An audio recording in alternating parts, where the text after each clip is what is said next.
Hi everyone, in this lesson we are going to go through task 1 of the academic writing test and show you what a model answer would look like. Please download and print off the following attachments, the question paper and the blank answer sheet. It is very important in the exam not to open the question paper until you are told to do so. Please write your name and candidate number in the spaces at the top of the question paper and answer sheet. Once you have done this, we will begin. Okay, let's get started. For task 1, it says you should spend about 20 minutes on this task, which you already know from the previous video. Then it says the graphs below gives information about computer ownership as a percentage of the population between 2002 and 2010 and by level of education for the years 2002 and 2010. Summarize the information by selecting and reporting the main features and make comparisons where relevant. Write at least 150 words, which again is something you already know from my previous video. Okay, let's get started. As I mentioned in my previous video, to get the highest possible score in your report, you need to give an introduction, summarize the most important points in the diagram, and then compare and contrast the most important changes in the diagram. So let's look at the first part of your report, the introduction. Your introduction is the most important paragraph in your report as it shows the examiner if you understand the question. To get a high mark in your report, all you need to do is inform the examiner as to what the diagram is showing you. In other words, tell the examiner what you see. All you have to do is simply paraphrase the title of the graph and include a time frame if there is one. Your introduction only needs to be 1 or 2 sentences that state what the IELTS writing task 1 shows. So a perfect introduction would be: the bar charts show data about computer ownership with a further classification by level of education from 2002 to 2010. This is a perfect introduction. Now read what they are asking you to do again. They are asking you to summarize the information by selecting and reporting the main features and make comparisons where relevant. In the previous video, I told you that to get the highest score possible, you should give an introduction, which we have, summarize the most important points in the diagram, which they are asking us to do here, and then compare and contrast the most important changes in this diagram, which again is something they're asking us to do here.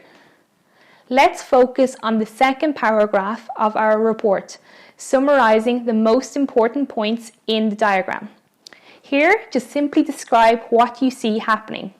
So for example, a perfect answer would be: a steady but significant rise can be seen in the percentage of the population that owned a computer over the period.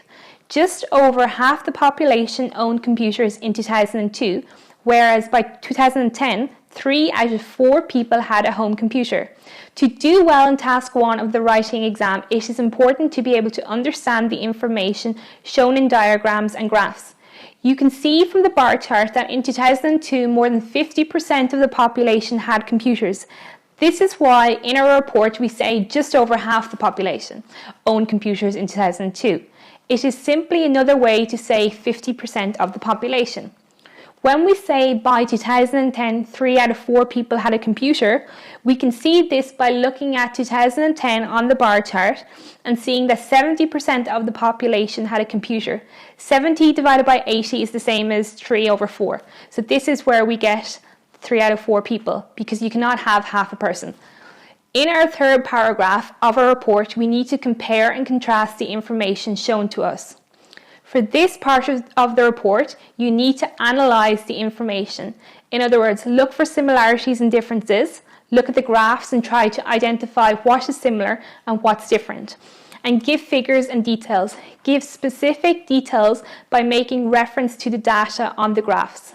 A perfect response to this part would be: an analysis of the data by level of education shows that higher levels of education correspond to higher levels of computer ownership in both of those years.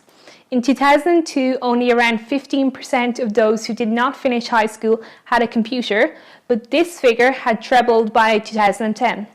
There were also considerable increases of approximately 30% for those with a high school diploma or an unfinished college education, reaching 65% and 85% respectively in 2010. However, graduates and postgraduates proved to have the greatest level of ownership in 2010 at 90% and 95% respectively, 20% higher than in 2002. Although it is not necessary to give a conclusion in task 1 of the writing test, I always tell my students to try and give one sentence as an ending to the report. For example, in this question, the ending suggested by the model answer given by IELTS is, "The last decade has seen a substantial growth in computer ownership in general." And across all education levels, this is the end of the report. The best way to practice for the writing test of the IELTS exam is to get yourself a set of IELTS exam papers and practice the writing test questions over and over again. I've also attached extra test questions in this lecture for you to practice, so feel free to access them. In the next lesson, we will look at task 2 of the IELTS academic writing test. See you soon.